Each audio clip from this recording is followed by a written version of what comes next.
Praise the lord. దేవునికి మహిమ కలుగును గాక. ప్రభును రక్షకుడైనటువంటి యేసుక్రీస్తు నామములో మీ అందరికీ కూడా శుభములు తెలియజేస్తున్నాను. ఈ ఉదయకాల సమయంకే ప్రభు ఏర్పాటు చేసినటువంటి వాక్య ధ్యానము మొదటి సమూయేలు గ్రంథము 7వ అధ్యాయము 12వ మాట. అప్పుడు సమూయేలు ఒక రాయి తీసి మిస్పాకును షేనికును మధ్య దాన్ని నిలిపి, ఇంతవరకు యెహోవా మనకు సహాయం చేసినని చెప్పి దానికి ఎబినెజర్ అని పేరు పెట్టారు. ఫుట్ నోట్లో నెంబర్ 1 అని రాయబడిందంటే సహాయపు రాయి. ప్రభు ఉదయకాల సమయంలో మనకిస్తున్నటువంటి వాగ్దానం ఏంటంటే, నేను నీ జీవితంలో సహాయపు రాయిగా ఉంటానయ్యా. ఎబినెజర్. ఎబినెజర్. ఈ ఎబినెజర్ అనేటువంటి యొక్క సహాయపు రాయి అంటే తోడు ఈనాటి కాలం వాడు కాదు.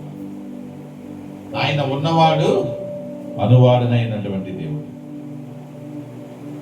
మరి పూర్వకాలం మొదలుకొని శాశ్వత కాలం వరకు కూడా ఆయన సహాయపు రాయిగా మన జీవితాల్లో ఉన్నాడు అనేటువంటి విషయాన్ని జ్ఞాపకం చేసుకుంటాం.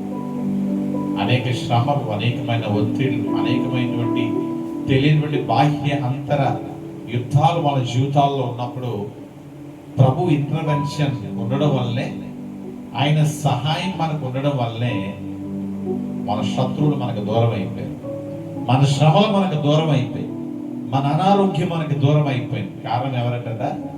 ఎబెనెజర్. ఆ రోజు ఫిలిష్తీయుల మీద ఇశ్రాయేలులకు గొప్ప విజయాన్ని ఇచ్చాడు ప్రభు.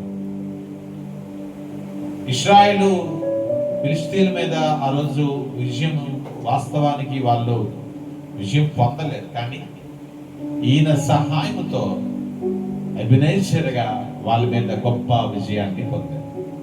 ఈ వాక్యం ఇటువంటి ప్రతి జీవితాల్లో ఎబెనెజర్ నా దేవుడు మీ జీవితంలో సహాయపరాయిగా ఉండి మీ జీవితాల్లో కూడా గొప్ప కార్యాలు చేయను గాక. ఆమేన్. ప్రార్థన చేసుకుందాం.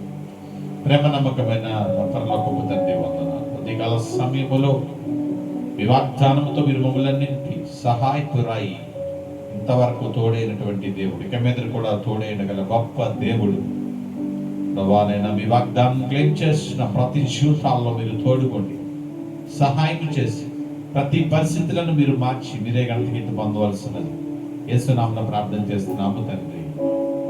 తండ్రి, కుమార, పరిశుద్ధాత్మ దీవెనలు మీకు మెండుగా కలుగును గాక. ఆమేన్.